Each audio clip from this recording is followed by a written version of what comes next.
We are deconstructing the evidentiary trail of vital energy, tracing its evolution from Victorian occultism to the frontiers of quantum biology. Our forensic audit separates this phenomenon into three distinct strata. We begin with mythos, where fiction was weaponized as historical fact. We then analyze mind, looking at how psychological errors were once misinterpreted as physical laws. Finally, we reach matter, identifying emerging anatomical structures and biophysical signals.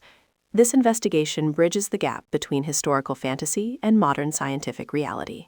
Our audit categorizes vitalism into three distinct strata. Stratum One deals with mythological fictions like Vril, which are confirmed 19th century literary fabrications.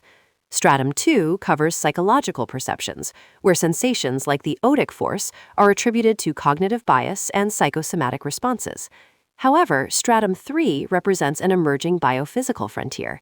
Here, concepts like qi are being investigated through tangible structures, such as the Primo Vascular System and biophoton emissions, moving the conversation from mystery toward evidence-based science. To understand the Vril mythos, we must start at its literary source, Edward Bulwer Lytton's 1871 satirical novel, The Coming Race. Originally, Vril was a fictional placeholder for the Victorian obsession with electricity, used by a subterranean race as a tool for both healing and destruction. The real mutation occurred when theosophists extracted this concept, presenting it as a veiled revelation and transforming a piece of science fiction into a supposed religious truth. Let's pull back the curtain on one of the most persistent myths of the 20th century, Nazi UFOs. This audit reveals that these stories aren't just exaggerations, they're total fabrications. The Vril Society didn't appear in writing until 1960, and Maria Orsic, their supposed medium, has no civil record whatsoever. Even the famous Hanabu blueprints were forged in the 80s. In reality, Hitler openly mocked occultists, proving these legends are post-war fiction, not secret history. In the mid-20th century, Dr. Wilhelm Reich claimed he'd discovered Orgone, a mass-free, omnipresent cosmic energy.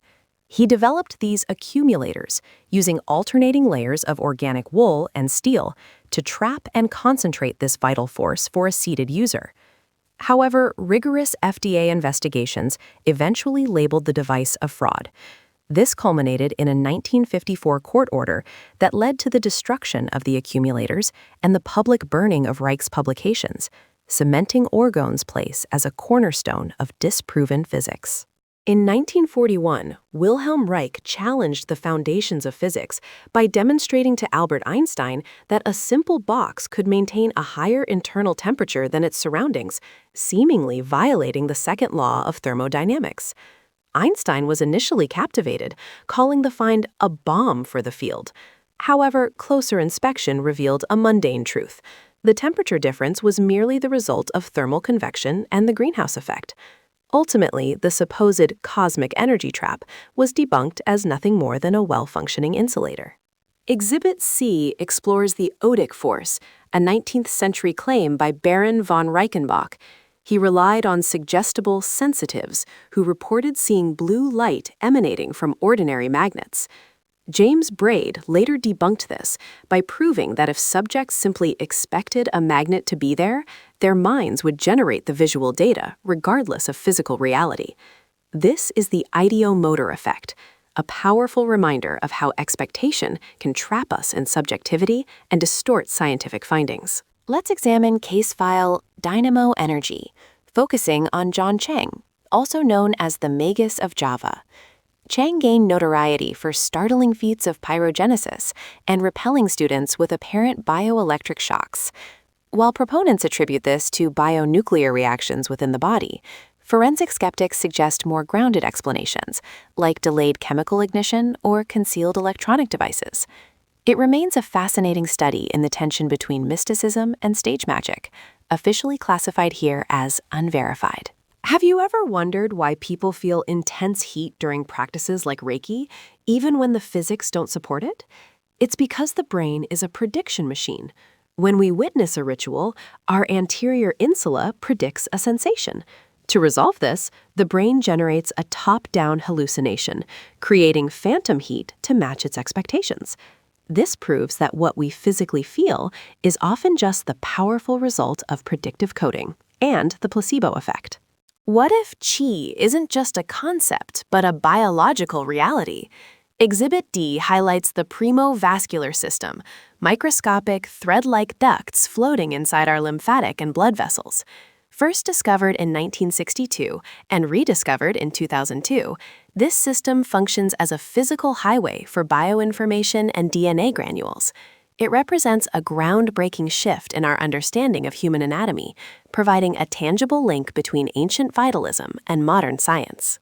What if the mystical energy of acupuncture is actually mechanical signaling? Research by Dr. Helene Langevin reveals that rotating a needle physically winds collagen fibers around its shaft, stretching cells across several centimeters. This needle grasp creates a measurable biological signal. With an 80% overlap between traditional acupoints and fascia planes, we can finally see that meridians aren't mystical channels, but the body's physical hardware for mechanotransduction. Every living cell in your body is essentially a miniature lantern, emitting ultra-weak light known as biophotons. First discovered by Alexander Gruwich and later refined by Fritz Albert Popp, we now understand that DNA produces a coherent, laser-like signal that acts as a sophisticated cellular communication grid. While healthy cells maintain this rhythmic coherence, cancer cells emit scrambled, chaotic light. Ultimately, this biophotonic emission represents a key pillar of what we call qi, the integration of fluid flow, physical tension, and biological light. For nearly a century, Kirlian photography's glowing coronas were famously, and falsely, marketed as glimpses into the human soul. Today, we recognize this as simple electrical discharge. However, the transition to modern biophoton imaging marks a shift into genuine biological reality. By capturing ultra-weak metabolic light, we can finally visualize actual cellular health and oxidative stress. We are indeed seeing the invisible, but we're doing it through the rigorous lens of modern science. Our clinical audit of vitalism practices reveals two distinct narratives. For Reiki, the impressive effect size of 2.08 against controls collapses to a negligible 0.24 when compared to sham treatments, suggesting its efficacy is driven primarily by the relaxation response.